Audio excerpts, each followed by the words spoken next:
Les invito a que abran su Biblia, Primera de Reyes, capítulo 16. Primera de Reyes, capítulo 16, por si alguno no sabe dónde está antes que Segunda de Reyes, ¿vale? Antiguo Testamento, Primera de Reyes, capítulo 16. Hoy quiero compartir con ustedes una reflexión que he titulado Tres actitudes que arruinan tu vida. Tres actitudes que arruinan tu vida y la mía también, evidentemente. Yo no sé si usted ha escuchado en alguna oportunidad o sabe lo que es la decadencia. ¿Han escuchado este término? Decadencia. Seguro que sí, en muchas oportunidades. No sé si conoce cuál es su significado, pero el diccionario define el término decadencia como decaer o ir a menos. A veces decimos, no, es que ya están en decadencia, la persona ya tiene una edad determinada, sus fuerzas se están acabando y decimos, bueno, es que ya está en decadencia. Pero decadencia es cuando se produce un declive, cuando se produce un retroceso, un deterioro en muchas cosas. Puede ser un deterioro en la economía, un deterioro en la salud, un deterioro en la mente.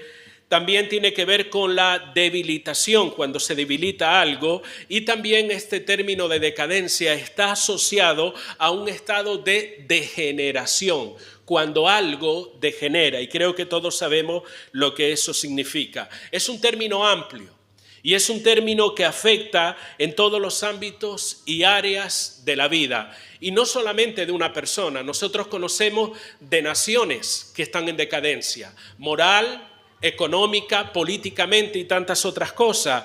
Una nación puede entrar en decadencia, una institución, una organización de cualquier tipo, inclusive una iglesia también, y aún las personas. Todos somos sensibles de entrar en un estado o proceso de decadencia.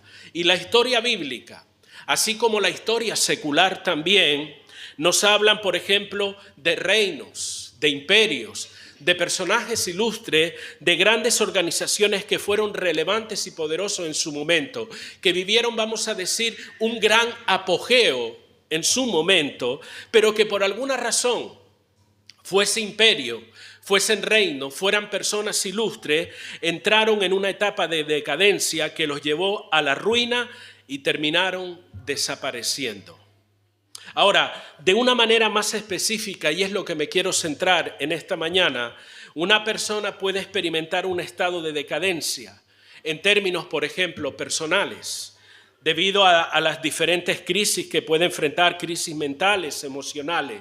Una persona puede entrar en un estado de decadencia económico. Aún el propio matrimonio puede entrar en un estado de decadencia. Y creo que todos pudiéramos estar de acuerdo con esto porque o bien conocemos personas o bien hemos vivido esa propia experiencia. Una persona puede entrar en un estado de decadencia moral, recordando que la decadencia, una de las definiciones que tiene es que la degeneración, una persona puede degenerar moralmente y aún espiritualmente, y es aquí donde me quiero centrar, una decadencia espiritual. Al punto es que la persona puede arruinar su vida y dañar la vida de otras personas, arrastrándolos incluso a ese estado de decadencia. Y algo importante que quiero destacar, hermano, como norma general, caer en un estado de decadencia, y estaré repitiendo este término, no se llega de repente. De un día para otro usted no se levanta y entra en un proceso de decadencia. Eso no es así, no sucede de la noche a la mañana. La mayoría de las veces es el resultado de un proceso. Y usted se preguntará, ¿de un proceso de qué? De un proceso tal vez de malas decisiones. ¿Cuántas malas decisiones tomamos en la vida? Imagínate que de manera continua una mala decisión nos lleva a la otra y a la otra y a la otra. Al final eso va a generar unas consecuencias que van a repercutir de una manera negativa en nuestra vida. A veces es un proceso de actitud, de abandono, de descuido. Hay personas que se abandonan en su vida en todos los sentidos y llegan a una decadencia. Tenemos el ejemplo de la iglesia de Éfeso, donde el Señor le dice en el libro de Apocalipsis: tengo contra ti que has dejado tu primer amor. Has abandonado. Eso no fue algo casual de un momento para otro, sino que de manera progresiva y paulatina aquella iglesia se fue descuidando. Eran unos hermanos muy buenos, tenían una buena doctrina, eran hermanos muy trabajadores en la fe, pero no había pasión, no había amor por el Señor. ¿Cómo llegaron a ese punto? Fueron abandonando progresivamente esa pasión y ese amor por el Señor. A veces es un proceso de rebeldía, de obstinación o de orgullo. La iglesia de la Odisea es un reflejo de esto, por ejemplo. A veces de pasividad, de obrar en maldad o de motivaciones incorrectas. Todas estas cosas y mucho más puede llevarnos a un estado de decadencia. Y yo le invito, hermanos, que usted tranquilamente, de las 7 iglesias que habla el Apocalipsis, 5 de ellas reflejan un estado de decadencia espiritual que ellos experimentaron por diferentes razones. Este tipo de actitudes puede poco a poco deteriorar nuestra vida, puede deteriorar nuestra familia, puede deteriorar una iglesia y puede deteriorar también una nación por completo. Y quiero en esta mañana ilustrar este tema, esta predicación, ilustrarlo, tomar como referencia un episodio de la historia de Israel que nosotros encontramos en Primera de Reyes desde el capítulo 16 al capítulo 22. 7 capítulos que nos hablan de algo particular y no fue el único caso, sino otros que hay en este mismo libro. Pero del 16 al 22 nos relata la historia de uno de los reyes más corruptos, uno de los reyes más dañinos de Israel. Fue tal su manera de comportarse, de gobernar, de guiar a la nación, que la llevó a una decadencia extrema en todos los sentidos.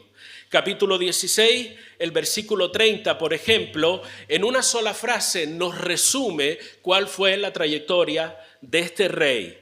Dice el versículo 30, y reinó Acab, hijo de Onri, sobre Israel en Samaria 22 años. Y Acab, hijo de Onri, hizo lo malo ante los ojos de Jehová más que todos los que reinaron antes que él. Esa expresión, hizo lo malo ante los ojos de Jehová, nos enseña la palabra, más que todos los que reinaron antes que él. Y mira que hubo reyes perversos y reyes malos, pero parece que este hombre, su manera de ser, su manera de gobernar, su manera de actuar, fue peor incluso que los reyes anteriores.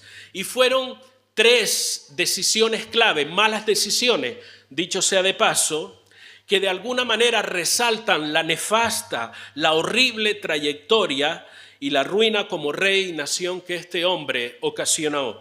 En el versículo 31 de este mismo pasaje nos dice, porque le fue ligera cosa andar en los pecados de Jeroboam, hijo de Nabat, y tomó por mujer a Jezabel, hija de Ecbaal, rey de los Sidonios, y fue y sirvió a Baal y lo adoró. 3 cosas resaltan, no son las que quiero mencionar sobre aquellas que arruinan nuestra vida, simplemente es un dato interesante de la vida de este hombre que llevó a la nación a la ruina. La primera de ellas es que imitó los pecados de Jeroboam, hijo de Nabat. ¿Quién fue este Jeroboam? También un rey de Israel, y fue conocido como uno de los reyes más malvados, uno de los reyes más perversos y corruptos de Israel. ¿Sabes qué? Acab superó el pecado, fue peor incluso que Jeroboam, que se presenta como un referente de una persona malvada, que desvió a toda la nación de Dios para adorar dioses paganos. Le fabricó incluso becerros de oro para que adorase el pueblo de Dios esos becerros. Fue un hombre corrupto en todos los sentidos. La Biblia nos dice que Acab superó la maldad de estas personas. La segunda decisión que este hombre tomó y que fue una decisión crucial que trajo daño y ruina a la nación, es que se casó con la hija de un rey pagano, lo cual estaba prohibido para un rey, y en este caso de Israel. Pero lo curioso es que su esposa, llamada Jezabel, era una sacerdotisa pagana, una mujer que ofrecía sacrificios al mismo diablo, porque cuando hablamos de Baal, de Astoret, de Moloch y de todos los dioses paganos que la Biblia nos menciona, hermano, detrás de eso lo que hay es el diablo, son demonios, ¿me entiende? Y Jezabel era una sacerdotisa pagana. Ella, por medio de su influencia, indujo a su marido a que la religión de Baal, la fe de Baal, se introduciera en toda la nación y se olvidaran de Dios. Y la tercera decisión que este hombre tomó de una manera incorrecta, ¿sabe cuál fue? Hizo desaparecer la adoración a Jehová, Dios de Israel. Y promovió el culto satánico, porque esto se hacía, un culto satánico a Baal y Astoré, que eran los dioses paganos de aquel momento. Durante todo su reinado, Acab despreció abiertamente a Dios.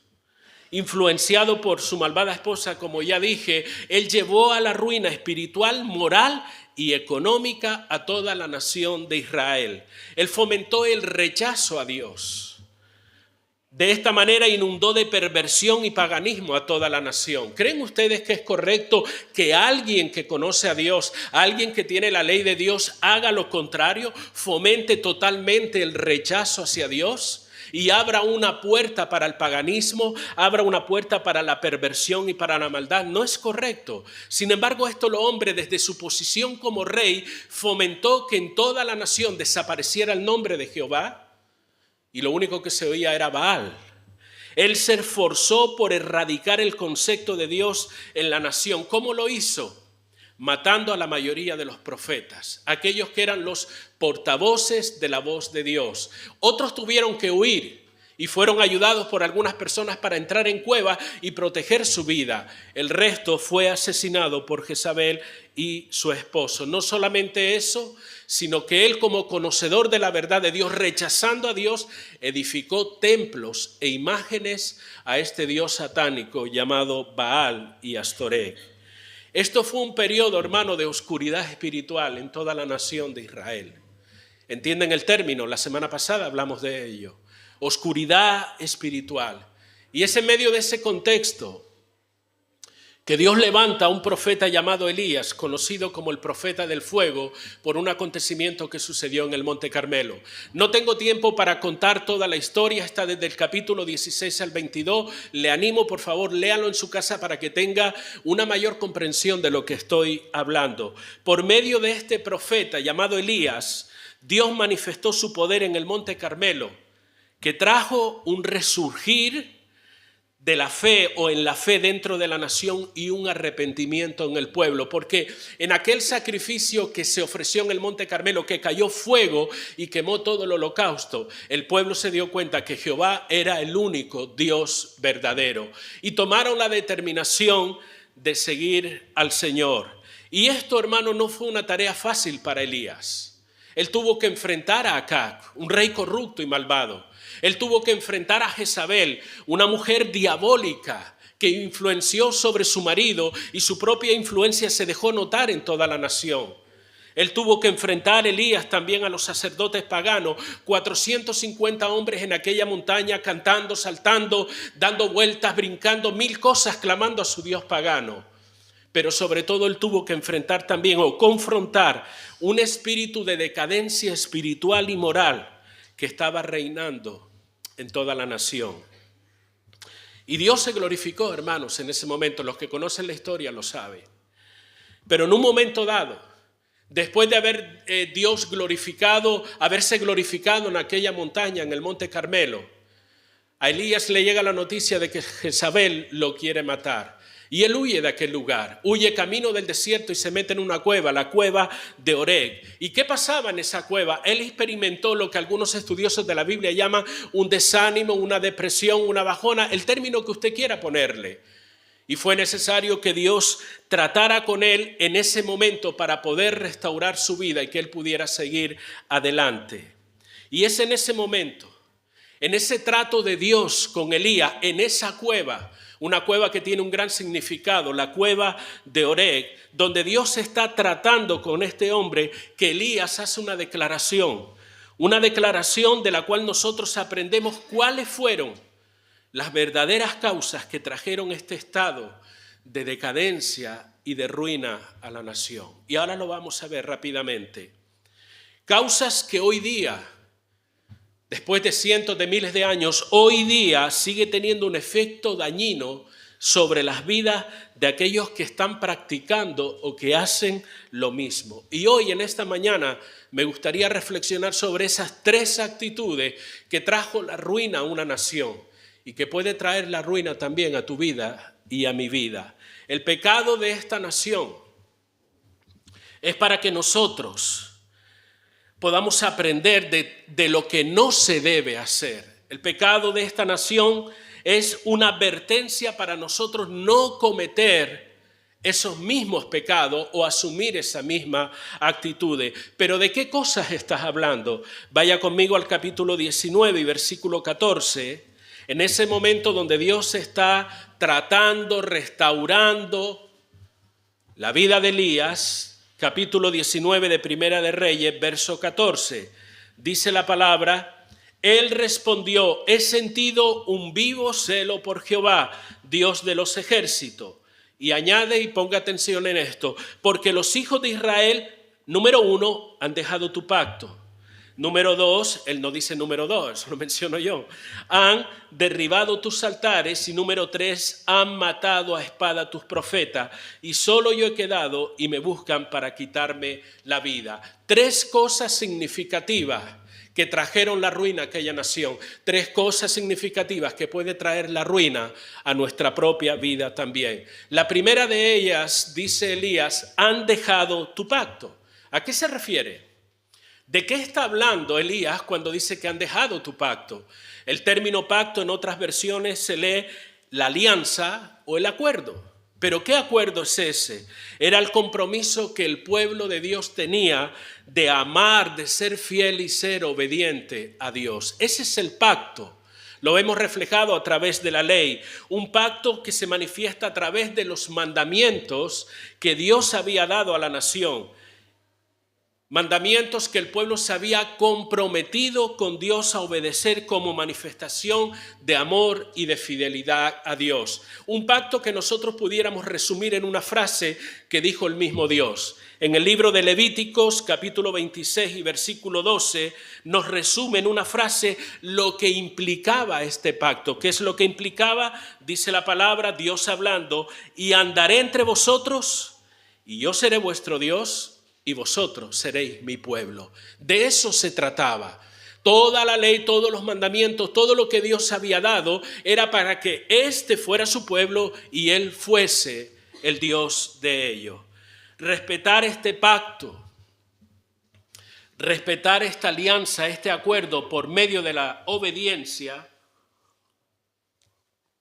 era la garantía ¿de qué? De que el pueblo fuese prosperado, de que en el pueblo las cosas funcionaran, de que el pueblo fuese bendecido, que hubiese un bienestar generalizado en medio del pueblo. Respetar este pacto, vivir de una manera obediente a lo que Dios había establecido, era la garantía de que Dios se iba a glorificar en aquella nación. No solamente eso, sino que Israel sería, o el pueblo de Dios sería una luz para el resto de las naciones. ¿Por qué? Porque su Dios, el único Dios verdadero, estaba en medio de su pueblo y se glorificaba en medio de su pueblo. ¿Qué tenía que hacer la nación? Respetar el pacto.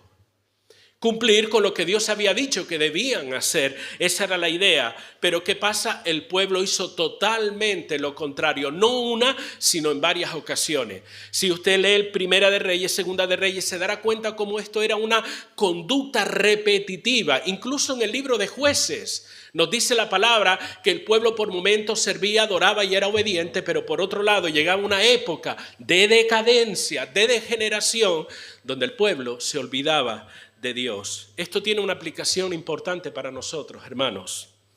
Los mandamientos de Dios que nos proporciona Dios por medio de su palabra son principios de vida que al obedecerlos, porque la Biblia dice en Hechos capítulo 1 y versículo 2 que Jesús por medio del Espíritu Santo dio mandamientos, nos dice la palabra, a los discípulos, aquellos que creemos en Él. O sea, el mismo Señor Jesucristo nos habla de la importancia de obedecer su palabra. ¿Por qué dices eso? Digo esto porque muchas personas bajo el concepto de la gracia, que como vivimos en gracia no pasa nada. Uno no tiene que estar sujeto a hacer determinadas cosas. ¿Por qué? Porque yo estoy en la gracia. Eso es una idea antibíblica. No importa quién la diga y cuántos versículos pongan sobre eso. Jesús dice en Hechos capítulo 1, verso 2, dio mandamientos por medio del Espíritu Santo a sus discípulos. Jesús dijo en otra ocasión, ¿por qué me llamáis Señor, Señor y no hacéis lo que yo os digo? Y pudiera seguir nombrándote versículos que nos hablan de la importancia de vivir de acuerdo a la voluntad de Dios. Una voluntad de Dios que ha sido manifestada a través de mandamientos. ¿Es que ese mandamiento me va a dar la salvación? No. La salvación me la dio Cristo en la cruz del Calvario cuando murió por mí. Y por gracia yo soy salvo. Pero eso no me exime de vivir como me da la gana. Eso no significa que yo voy a hacer esto o aquello. Tengo que vivir de acuerdo a la voluntad de Dios. Los mandamientos de Dios están establecidos y son una oportunidad para nosotros manifestar nuestro amor a Dios. ¿Cómo le dices a Dios que lo amas? ¿Con unos cánticos? Estupendo. Hay muchas formas de decir a Dios que lo amamos. Con nuestras declaraciones, con nuestra forma de vida, con nuestra obediencia, nosotros hablamos de cuánto amamos a Dios. Los mandamientos son canales que Dios ha establecido para hacer llegar la bendición a nuestra vida, como ya hemos apuntado en otras oportunidades. Y Dios cumplirá su propósito en nosotros a través de la obediencia a su palabra. Los pasajes de Primera de Reyes, desde el capítulo 16 al capítulo 22, nos muestra la infidelidad, hermanos. Y yo creo que todos conocemos lo que significa este término, la infidelidad de la nación, corriendo tras dioses paganos, saltándose por alto ese pacto, esa alianza, ese acuerdo que se comprometieron en un momento dado con Dios a cumplir y a obedecer. Ellos fueron infieles a ese pacto. De esta manera que hicieron, despreciaron a Dios y se entregaron a una vida de perversión. Ahora, la pregunta que tenemos en esta mañana o nos viene a la mente es, ¿por qué ese abandono? ¿Por qué ese cambio repentino en el pueblo de Dios? No fue repentino, hermano. No fue un cambio de la noche a la mañana, sino antes bien fue un cambio progresivo. Poco a poco el pueblo fue siendo influenciado y seducido por las enseñanzas de Jezabel y la desobediencia de su rey, al punto que los llevó a abandonar al Señor. Muy sutilmente la idolatría fue desplazando a Dios de la vida del pueblo, fue desplazando a Dios del corazón de la nación y abriendo la puerta a un mundo de perversidad, de inmoralidad que los alejó de Dios. Y esto también tiene una aplicación en nuestra vida. Este pecado es la desobediencia y sigue reinando no solamente en las naciones, sino que el pueblo de Dios es atacado por Satanás para que vivamos de espaldas a Dios, para que nos sumamos en un espíritu de desobediencia, para que no hagamos caso a la palabra ni a la voluntad de Dios. Satanás usa su astucia. Él trata por lo menos de engañarnos, de seducirnos. ¿Para qué? Para ir apartándonos de Dios. ¿Sabe qué hace Satanás entre tantas cosas? Él fomenta que edifiquemos ídolos en nuestra vida.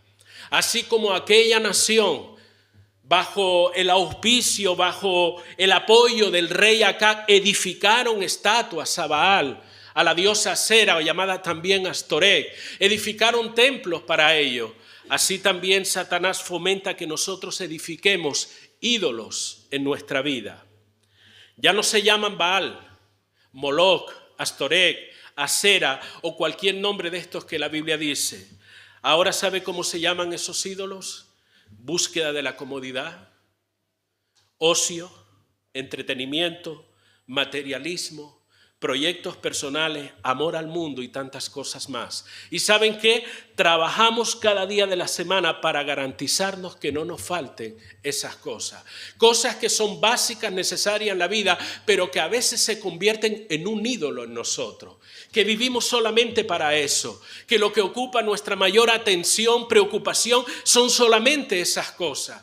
que las decisiones que tomamos o dejamos de tomar están condicionadas por esas cosas que de alguna manera están controlando y dominando nuestra vida, al punto que nos convertimos en esclavos de esas cosas. Vamos a decir, hermano, que esos son los ídolos modernos del siglo XXI. La búsqueda de la comodidad como meta de vida. Ocio, entretenimiento, materialismo, tener esto, tener aquello, cosas que son necesarias, pero solamente hasta ahí. Eso no puede ser la meta final de nuestra vida, ni el objetivo de todo lo que hacemos en la vida. Y casi sin darnos cuenta, ¿sabes qué pasa? Terminamos dando prioridad a todas estas cosas y desplazando a Dios y su reino de nuestra vida.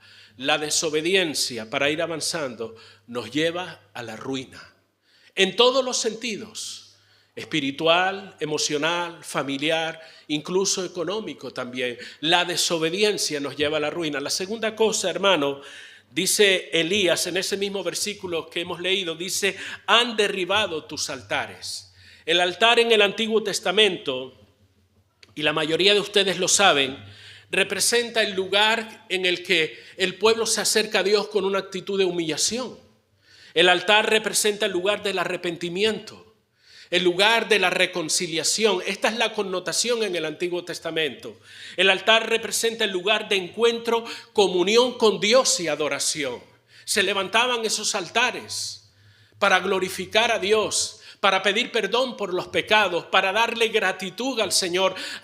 Era el lugar de encuentro, el lugar de comunión entre el pueblo y Dios. Y es interesante destacar que Elías, cuando va al Monte Carmelo por indicación de Dios, porque esto no fue una iniciativa personal, a él se le ocurrió decir, bueno, voy a orar a Dios para que mande fuego. No, esto no fue una iniciativa personal. La Biblia nos dice que por indicación de Dios él hizo todo esto. Pues cuando él subió al Monte Carmelo para ofrecer sacrificio, es interesante leer lo que dice el capítulo 18 y el versículo número 30. Capítulo 18 de Primera de Reyes, verso 30, yo se lo leo, dice así: entonces dijo Elías a todo el pueblo, acercaos a mí. Y todo el pueblo se le acercó, y escucha esta segunda parte del versículo, y él arregló el altar de Jehová que estaba ¿cómo? Arruinado. El altar de Dios estaba arruinado. Otras versiones dicen que estaba derribado. Eso es lo que nos enseña la palabra. Pero ¿qué te dice a ti esto? Siendo que el altar representa la comunión con Dios, el lugar donde se ofrecían sacrificios, adoración, alabanza, donde había humillación, arrepentimiento. ¿Qué te dice a ti el hecho de que el altar esté derribado o arruinado? No hay que ser muy listo para darse cuenta, hermano. Lo que nos dice es que no había comunión con Dios. No había una vida de adoración en medio del pueblo. No había un espíritu de arrepentimiento.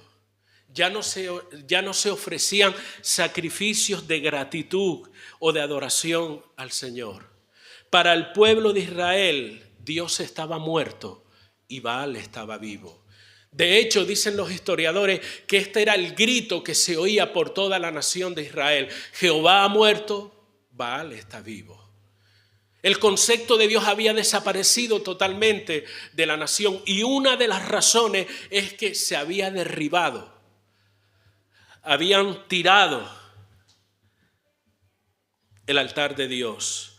La ruina y la decadencia en nuestra vida espiritual avanza cuando derribamos el altar con Dios.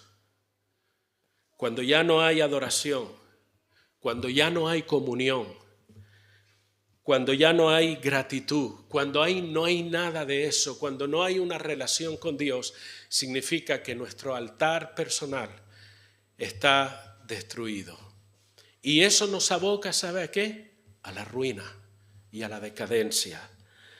Para muchas personas la adoración y la comunión se centra solamente en cantar unas canciones el domingo, hacer alguna que otra oración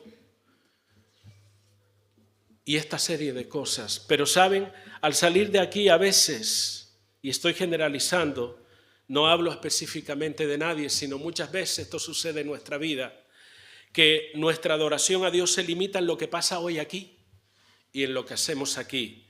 Pero al salir de este lugar, Nuestra mente, nuestras emociones, nuestras decisiones, nuestras conversaciones giran alrededor de los dioses que hemos levantado y ocupan la mayor parte de nuestro tiempo y de nuestra vida.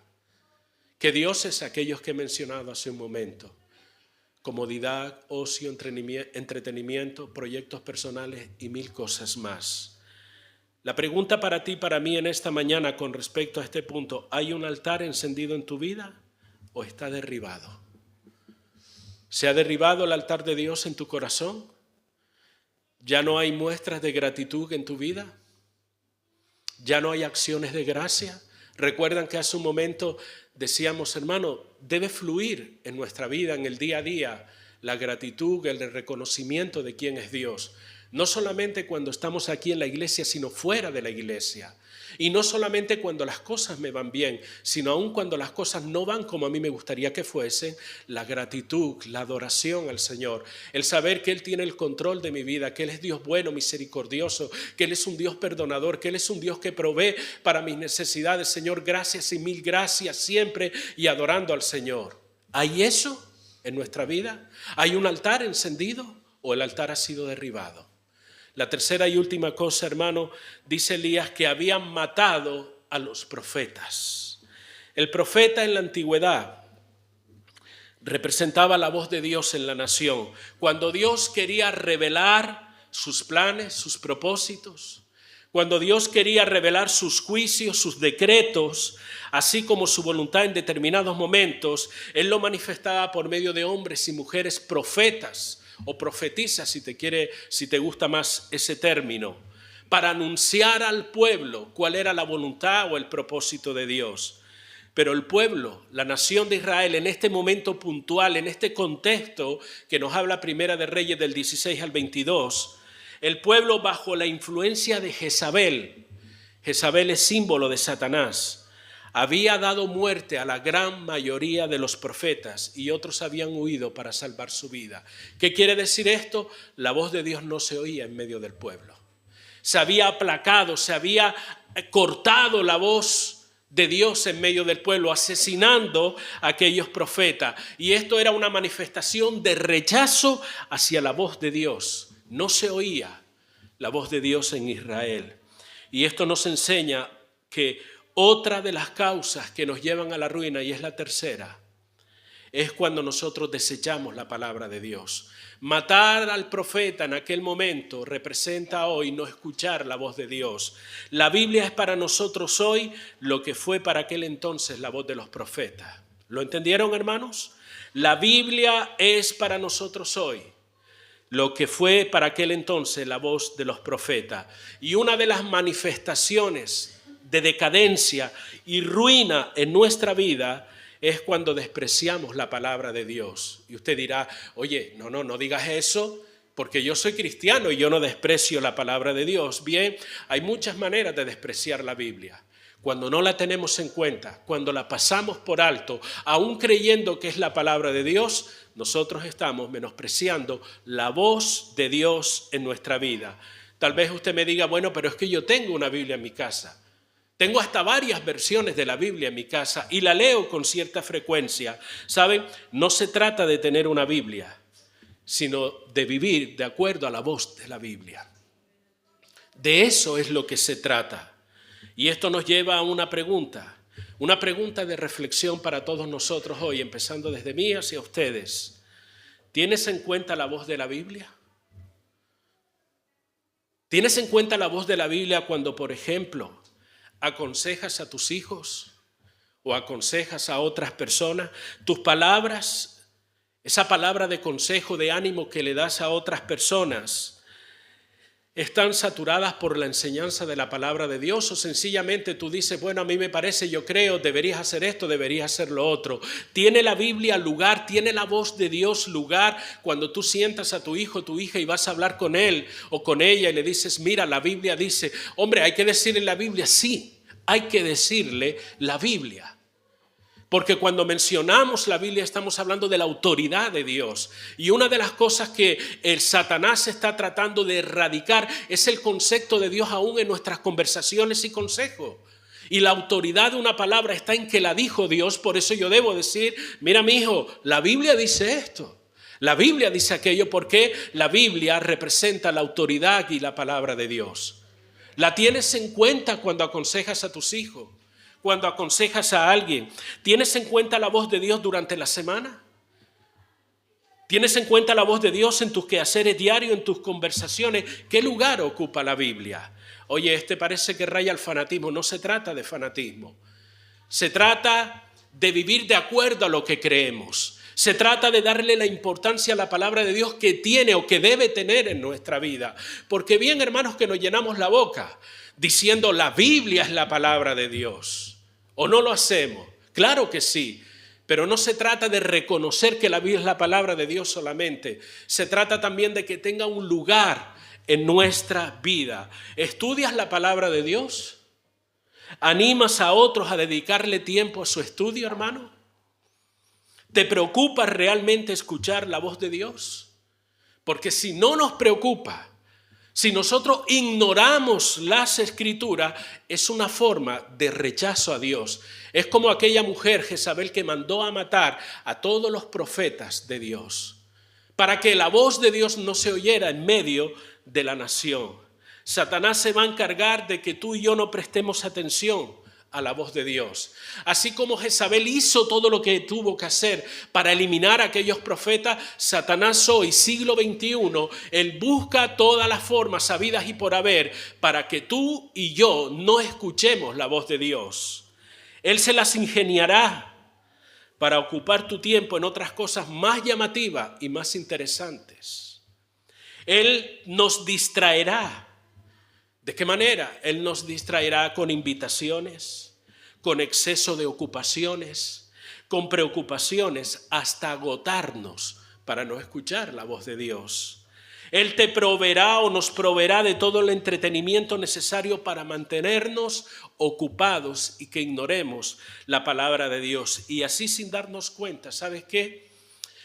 Él nos arrastrará a un estado de decadencia espiritual que arruinará nuestra vida y probablemente la de otras personas bajo nuestra influencia.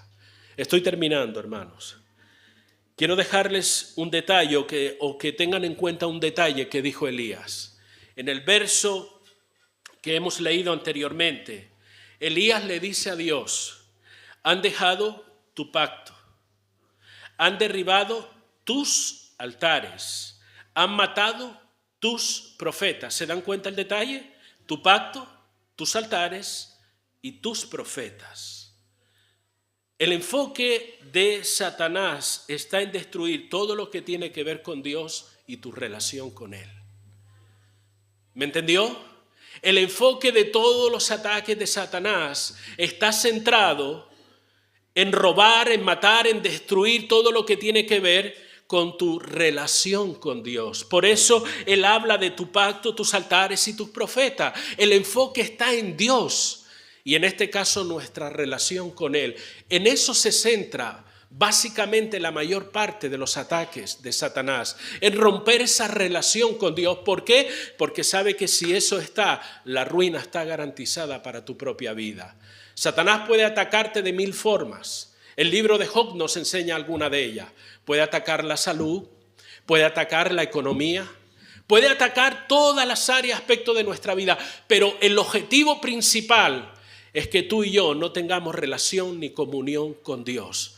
Por eso Elías habla acerca de dejar tu pacto, derribar tus altares y matar a tus profetas. El enfoque está en Dios y el enemigo de nuestras almas centra sus ataques, sus tentaciones, sus ofertas malignas, sus artimañas, su sutileza, su astucia para apartarte de Dios. Ese es el enfoque de la obra de Satanás en nuestra vida. Concluyo en esta mañana, hermanos. 3 actitudes que nos pueden llevar a la ruina y a la miseria en el más amplio sentido de la palabra. Número 1, la desobediencia. Número 2, la falta de comunión con Dios. Número 3, ignorar o despreciar la palabra de Dios. Actitudes que son como eslabones de una misma cadena. Cuando no hay obediencia, no sientes la necesidad de tener comunión con Dios. Esto es así. La desobediencia, es lo que te hace alejar de Dios. Por lo tanto, si nuestra vida se caracteriza porque no hay obediencia, evidentemente no vamos a sentir la necesidad de tener una comunión y una relación con Dios, y por ende no le vamos a prestar atención a su voz. Es lo que estaba sucediendo en este lugar, y nos sumerge en una vida totalmente opuesta a la santidad, a la justicia y a la verdad de Dios. Esa es la idea. Por lo tanto, llegado a este punto, hermano, uno tiene que examinarse y preguntarse, ¿es posible? No estoy asegurando, pero es posible, simplemente una pregunta, que estés atravesando una etapa de decadencia espiritual en tu vida y no te estés dando cuenta. ¿Cabe esa posibilidad de que usted o yo estemos atravesando como iglesia del Señor? Porque las iglesias del Apocalipsis, 5 de ellas estaban en una etapa de decadencia espiritual, que Dios tuvo que intervenir para que corrigiera esa situación. Y ellos pasaban años, pasaban tranquilamente creyendo estar bien.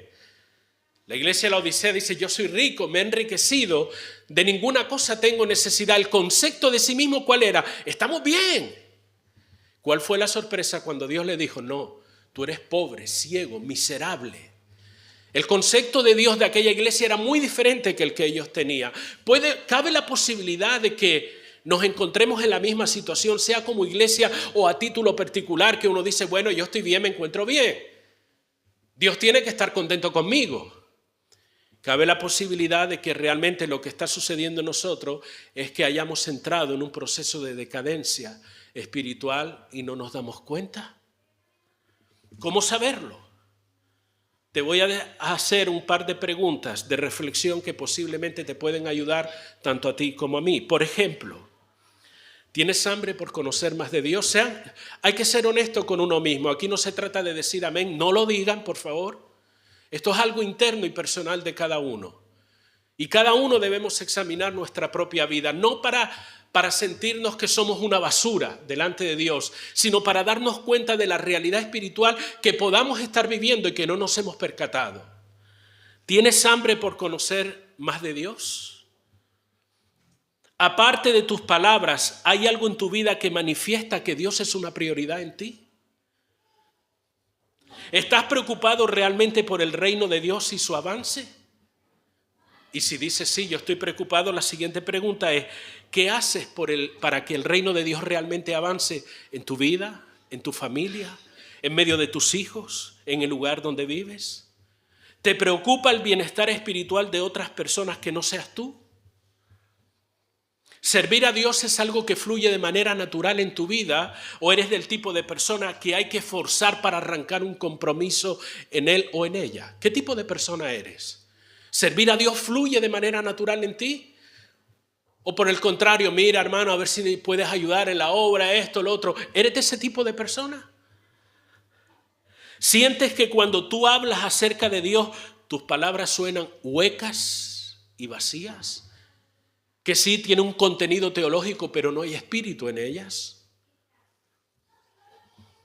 ¿Tu vida fuera de la iglesia se caracteriza por ser alguien esforzado o esforzada por el reino de Dios? No aquí, fuera de aquí, fuera de la iglesia. ¿Haces o dejas de hacer cambios en tu vida cada día para conocer más de Dios? ¿O sencillamente Dios es el que vamos apartando día tras día porque no tengo tiempo, estoy muy ocupado, esto y lo otro? ¿Qué proporción de tiempo le dedicamos a Dios en nuestro día a día? Saben, estas y otras preguntas no pretenden tener un espíritu de condenación sobre nadie. Simplemente son preguntas que nos pueden ayudar a usted y a mí para hacer un examen más o menos certero, porque tal vez es posible que estemos en un estado, en un proceso de decadencia espiritual y no nos demos cuenta. Es posible que estemos caminando hacia la ruina y a la miseria espiritual y no nos hemos percatado de ello. La pregunta entonces, y estoy terminando, ¿qué hago? ¿Qué hago para no entrar en un estado de decadencia? Y si me doy cuenta que estoy en esa situación, ¿qué hago para no seguir arruinando mi vida espiritual? La ley del opuesto, hermano. ¿Qué significa eso? Satanás me anima a que yo sea desobediente. ¿Qué dice la ley del opuesto? Yo voy a ser obediente. Satanás me anima a que yo no tenga comunión con Dios. ¿Qué dice la ley del opuesto? Voy a tener comunión con Dios. Satanás me insta a ignorar, a pasar por alto la palabra de Dios. La ley del opuesto dice, no, yo voy a agarrar la palabra de Dios, yo voy a dedicarle tiempo a estudiarla y a conocerla porque yo quiero servir a Dios de la mejor manera.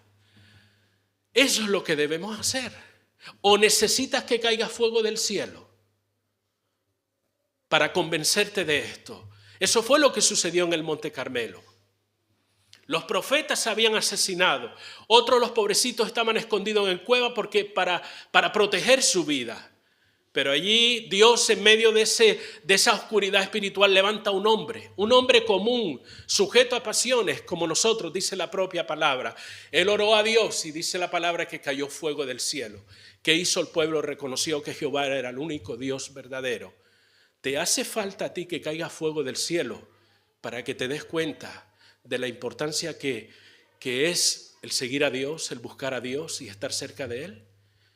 Pues si necesitas que caiga fuego del cielo, quiero decirte que ya ese fuego cayó. Y no es el que sucedió en el Monte Carmelo. Hechos capítulo 2 nos habla que el Espíritu Santo descendió sobre los discípulos y sobre nosotros también. Está representado simbólicamente por el fuego, dice la palabra. De hecho, aquellos que estaban en el aposento alto, dice la Biblia, que se posaron sobre ellos como lenguas de fuego.